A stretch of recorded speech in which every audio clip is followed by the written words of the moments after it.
Hey everybody, welcome back to the channel. It is your girl, Angel Baby. Make sure you like, comment, and subscribe. Okay, you guys, we are back on the Naziah Harris case. And I am so happy, you guys, because we got some more people that are coming out, that are speaking. They are speaking and they are telling it. And guess what? It's all been confirmed. What we know, that Shannon and Annette knew everything that was going on, and they are being exposed. Now, before I do get started, just remember everything is alleged, a thought and opinion, and or my perception. Now, Naziah's great aunt Jernell and her cousin Kawana, they've had enough of the silence, you guys. They were on the news, okay? There was even a podcast where they did a whole interview, and they exposed the hell out of this family. And they also wanted to make it very clear they are no part of Annette and Shannon and all their shenanigans and them trying to cover up this whole situation with Naziah. They said they have been very vocal. They have called the police. They have called social services, but nothing has been done. Now, Kawana and Janelle, they had no idea, y'all, about what was going on.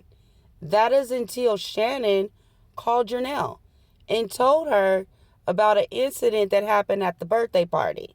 There was a party where one of the children was down in the basement and she was, petting one of the puppies.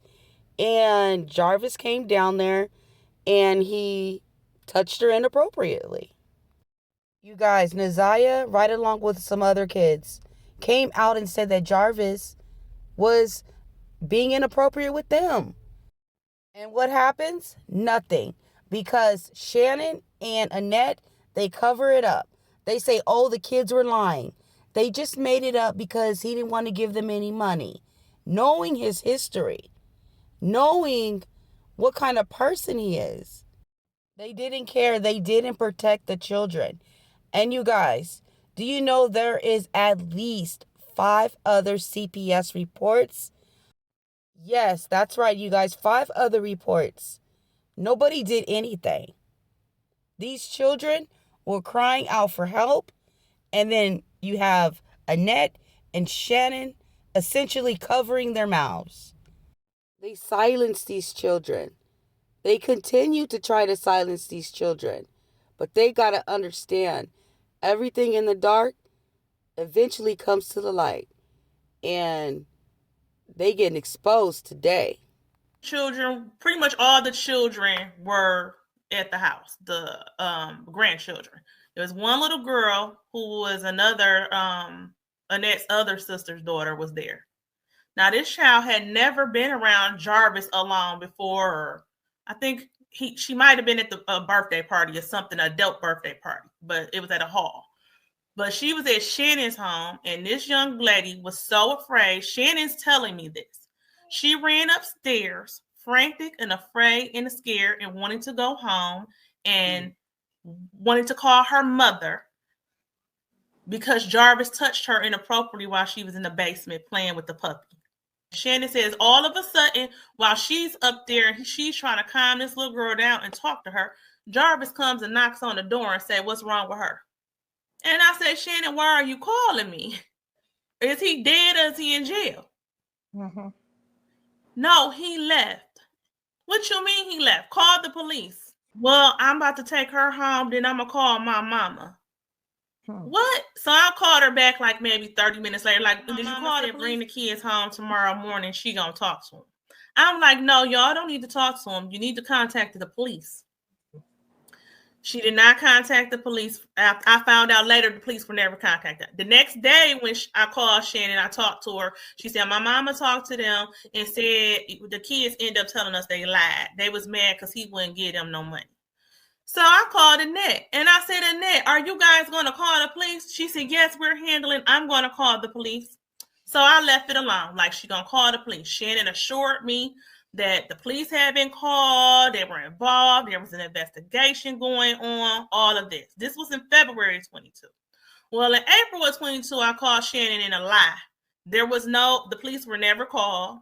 So I went to the Clinton Township police, and I told them that I wanted to make a report. They told me I couldn't make a report because I didn't have enough information about the child who actually accused him of the sexual abuse. I said, but the other children also accused him of sexual abuse. They said, well, they didn't happen that night. So I called CPS, and I told Shannon I called CPS. Mm-hmm. I said, if y'all didn't call, I told you to call the police. I told you to get the kids help. You didn't do it, so I'm calling CPS. I'm not only you, but I'm calling them on your mama too. Because it happens, whatever's happening at your house is most likely happening at your mother's house. They never called. And then that's when Kiwana got involved. I didn't, like my husband knew what was going on. And a few other people who knew Shannon because she had told them stories. Mm-hmm. But this is how Kiwana got involved. So I'll let Kiwana tell what happened on her end. So then I end up going over there to drop off Neziah some clothing. And once I got there, Shannon pulled me to the side and said, I got to tell you something. And I go, okay, what's going on, little cuz? And she said, that Janelle and called Protective Services on me and lied and said that Jarvis was doing something to the kids. I said, what do you mean she called Protective Services to say Jarvis was doing something to the kids? How would that come about? So that's when she went to tell me, it was a party, and she explained that what happened at the party, and that they end up questioning the children, and her daughter, along with Neziah, along with my other little cousin, which I've never met, had expressed to her that Jarvis offered them monies to do things inappropriately. She said, however, she found later on that her daughter was lying. And I said, Shannon, kids don't lie about stuff like that. But a child not gonna come and tell that something like that happened and just be lying. You need to further investigate.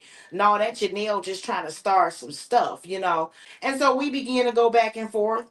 And I became what she like to call it, the op, being as though now I'm taking up for the kids. So I contacted Janelle and said, what's going on? Because we hadn't talked for a little while.